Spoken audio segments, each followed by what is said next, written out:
વડોદરાના પૂરમાં જે બરબાદ થઈ ગયા છે એમનું દુઃખ દર્દ સમજી શકાય એમ છે, પણ ખરું દુઃખ જેમણે અનુભવ્યું છે એના સિવાય કોઈ કદાચ વર્ણવી શકે એમ નથી.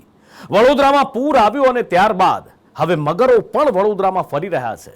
આ મગરો સાથે મગરના આંસુ સારતા નેતાઓ પણ ભટકી રહ્યા છે. રોષે ભરાયેલા વડોદરાવાસીઓ છેલ્લા 2 દિવસથી નેતાઓનો હુરિયો બોલાવી રહ્યા છે, એમને ભગાડી રહ્યા છે. તેમ છતાં નેતાઓ તો હજી એમની મસ્તીમાં મસ્ત છે. વડોદરાના પ્રથમ નાગરિક મેયર તબાહ થઈ ગયેલા, બરબાદ થઈ ગયેલા વડોદરામાં ઉજવણીના તાયફા કરતા હોવાના આરોપ લાગ્યા છે. વડોદરાના હાલ થયા બેહાલ. વિશ્વામિત્રીના મગરોએ ફેલાવી દહેશત. આફત વચ્ચે શરૂ થયું પૂર પોલિટિક્સ. પૂર પર પોલિટિક્સ કરતા રાજકીય મગરો. વડોદરામાં આફતના પૂર બાદ વિશ્વામિત્રીના મગરોએ દહેશત ફેલાવી છે. રહેણાંક વિસ્તારમાં મહાકાય મગર ફરી રહ્યા છે. એક દિવસ પહેલા તો MS યુનિવર્સિટીના કમ્પાઉન્ડમાં મહાકાય મગર ઘૂસી આવ્યો હતો.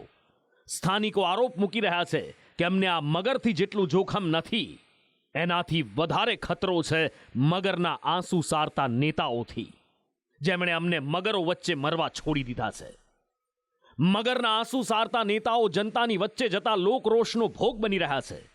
વડોદરાવાસીઓ રીતસરનો નેતાઓનો હુરિયો બોલાવી રહ્યા છે, તેમનો ઉધળો લઈ રહ્યા છે અને નેતાઓને ઊભી પૂંછડીએ ભગાડી રહ્યા છે.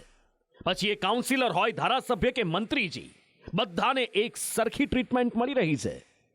લોકોના ભોગનો રોષ બનતા ગૃહ રાજ્યમંત્રીએ નિવેદન આપ્યું કે આ અમારા લોકો છે, એમની તકલીફ અમને નહીં કહે તો કોને કહેશે. પણ કેટલાક નેતાઓની તો હરકતો જ એવી છે કે જનતા કરે તો કરે શું. વડોદરા શહેર પૂરની તારાજીમાંથી હજી બહાર નથી આવ્યું. જ્યાં જુઓ ત્યાં તારાજી અને તબાહી જોવા મળી રહ્યા છે. અને એવામાં વડોદરાના પ્રથમ નાગરિક ઉજવણીના તાયફા કરતા નજરે પડ્યા. વડોદરા શહેરના મેયર પિંકી સોની આજે સવારે અખિલ હિન્દુ સ્થાનિક સ્વરાજ્ય દિનની ઉજવણીમાં સામેલ થયા. મેયરની સાથે આ ઉજવણીમાં 13 કાઉન્સિલર પણ હાજર રહ્યા. મેયરે વડોદરા મહાનગરપાલિકાના તંત્રને શ્રેષ્ઠ ગણાવ્યું અને કહ્યું કે વડોદરા મહાનગરપાલિકાનો પરિવાર એક છે. તો સામે વિપક્ષી નેતાઓ પૂછી રહ્યા છે કે આ કેવી મહાનગરપાલિકા છે જેણે આખું શહેર ડૂબાડ્યું. વડોદરા મહાનગરપાલિકા દ્વારા પ્રતિવર્ષ કરવામાં આવે છે તેમ આજરોજ પણ સ્થાનિક સ્વરાજ્ય સ્થાપના દિન નિમિત્તે ધ્વજવંદનના કાર્યક્રમનું આયોજન કરવામાં આવ્યું હતું. વડોદરા મહાનગરપાલિકા એ એક જ છે, એક અને શ્રેષ્ઠ મહાનગરપાલિકા સર્વદે. મેયર શ્રી પોતે ચિંતા અને ચિંતન કરે કે વડોદરાની દશા શું થઈ છે. એટલે આજે એ પૂર આવ્યું, એ પૂર ના કહેવાય, એ માનવ સર્જિત પૂર કહેવાય. કારણ કે 2 વખત આવે, સાયરન ના વાગે, કશું ના વાગે, લોકો 5 દિવસ સુધી માળ પર રહે, ઝોપડપટ્ટીવાળા ઘર ખાલી કરીને જતા રહે, કોઈને પાણી ના મળે, કોઈને દૂધ ના મળે, ખાવાનું ન મળે. આવું બળ છે. એટલે આના ઉપર થિંકિંગ, એના ઉપર વિચાર થવું જોઈએ. મેયરની ઉજવણીના તાયફા પર વિપક્ષી નેતાની સાથે હવે લોકોમાં પણ રોષ જોવા મળી રહ્યો છે. લોકો નેતાઓને કડવા વેણ સંભળાવી રહ્યા છે.